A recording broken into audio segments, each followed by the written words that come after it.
on se retrouve pour une nouvelle vidéo, donc présentation de Sphare Agrotron M601, boîte Power Shift, version normale, donc 180 chevaux, parce qu'on l'a boosté à 180 chevaux, il en faisait 160, il était pas assez nerveux pour tirer ce cultivateur là, donc voilà, on l'a eu il y a 2-3 ans à 60 000 €, il avait que 3 000 heures, excusez-moi, il avait que 3 000 heures, donc voilà, donc là on va monter à l'intérieur.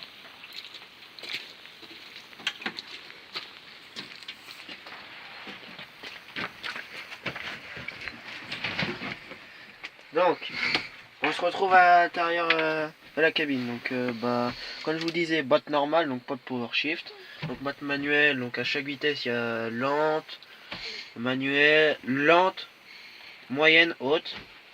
Donc, après, on a un bouton à l'arrière, je sais pas à quoi ça sert. Donc, dites-moi dans les commentaires si vous savez. Donc, voilà. Donc, le relevage, donc on va, là pour l'instant je vais vous présenter ça, les commandes. Donc le relevage, bon, là il est baissé, bon là on va pas le démarrer, on a un problème de batterie, donc voilà. Donc alors pour l'activer, le relevage, on lève jusqu'en haut, mais bien jusqu'en haut, hein, voilà. Après on le baisse d'un cran et jusqu'à ce que ça bloque comme ça. On lève d'un cran, on va attendre un bip de ce genre là.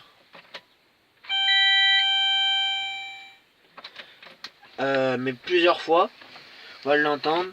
Après, dès que c'est fini, on fait ça. Et puis si on veut le lever, juste une impulsion, comme ça. Après, pour le baisser, encore une impulsion.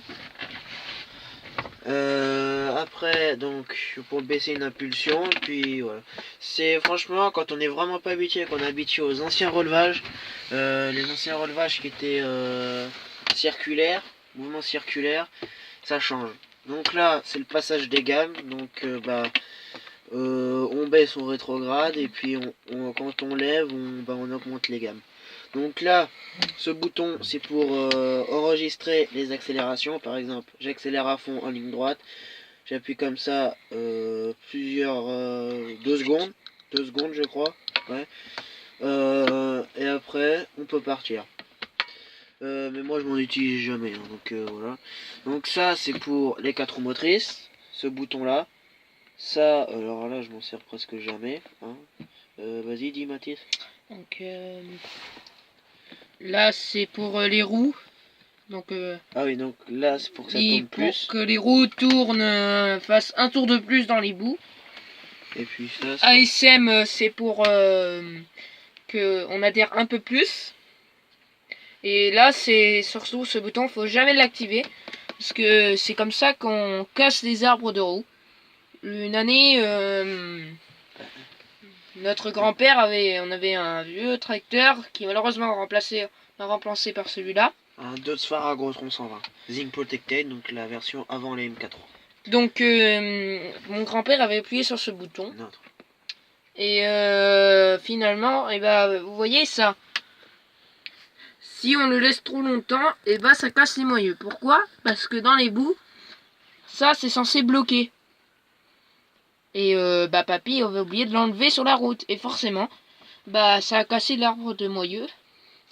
Voilà, sur la route. Et je vous dis pas le prix de la réparation. Bon, bref. Alors, par contre, dans la version Profiline, il n'y a que le joystick ici. Il n'y a pas tout ça, à part aussi l'accélérateur à main. Dans la version Profiline, là, il y a moins de gestion d'hydraulique. Ici, c'est tout rangé là. Bon, après, la version Profiline, c'est la boîte Vario, bien sûr. Donc, c'est presque tout rangé là. Bon, bien sûr, il y a quelques fois, il y a des doubles. Par exemple, là, voilà, la gestion de la prise de force aussi. Il y a un bouton. Et puis c'est rangé là aussi, donc je sais pas pourquoi. Bon, après, on a un truc pratique. Donc là par exemple, si on veut déplier le cultique à l'arrière, par exemple, là c'est pour, par exemple, si on veut un attelage épandeur, là c'est pour ouvrir les trappes. On utilise All 106 là-bas. Ça c'est la gestion des prises de force. Hein, ça c'est le régime de prise de force. Et puis ça, de toute façon c'est deux trucs de prise de force. Alors voilà. Donc ça c'est pour régler la hauteur du relevage, la profondeur. Oh, je te fais peur. Bah ça c'est, je sais pas trop. De toute façon on s'en sert jamais. On sert plus de ce gros bouton là. Et puis c'est tout, je crois. Et puis ça aussi. Alors, bah, la clé de contact, elle est plus en dessous le tableau de bord, elle est là, sur le côté. Ça, c'est les doubles gyros. Donc un gyro à chaque fois. Gicleur sur les essuie-glaces. Ça, c'est les phares. Et puis ça, c'est bah, encore les phares, hein, un peu anti-brouillard. Ça, c'est l'électricité. Ça, c'est encore de l'électricité, ça. Puis voilà. Bon, alors, bah là, on passe à l'avant, tableau de bord. Bon, le seul truc qui change, l'inverseur. Bon, parce que sur le 120 qu'on avait, on était obligé d'appuyer sur appuyer pour, par exemple, reculer. Donc, par exemple, on était en marche avant, on appuyait et on mettait en arrière.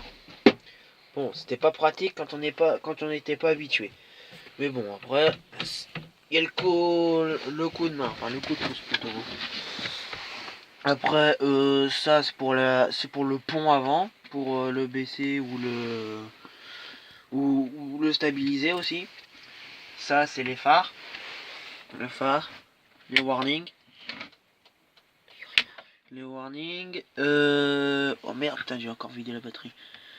Ça c'est encore les phares et les phares. Franchement, très très bon tracteur. Franchement, très très bon tracteur. Et donc voilà. Donc là, on va se retrouver dehors, hein, pour plus d'informations. Donc voilà. Bon, franchement, si vous avez aimé cette vidéo, n'hésitez pas à mettre un like ou à vous abonner si c'est pas déjà fait. Donc franchement, très très bon tracteur. Dites-moi dans les commentaires. Et dites-moi dans les commentaires d'autres, par exemple, une idée de vlog. Bien sûr, j'ai essayé de pas copier Énergie 5, mais des vlogs quand même, c'est un peu difficile. Mais bon. Donc voilà. Donc passez voir la chaîne de mon cousin qui est le caméraman, Mathis Combo. Hein, Mathis Combo. Et puis, bah, franchement, n'hésitez pas à mettre un like et à vous abonner si c'est pas déjà fait. A plus!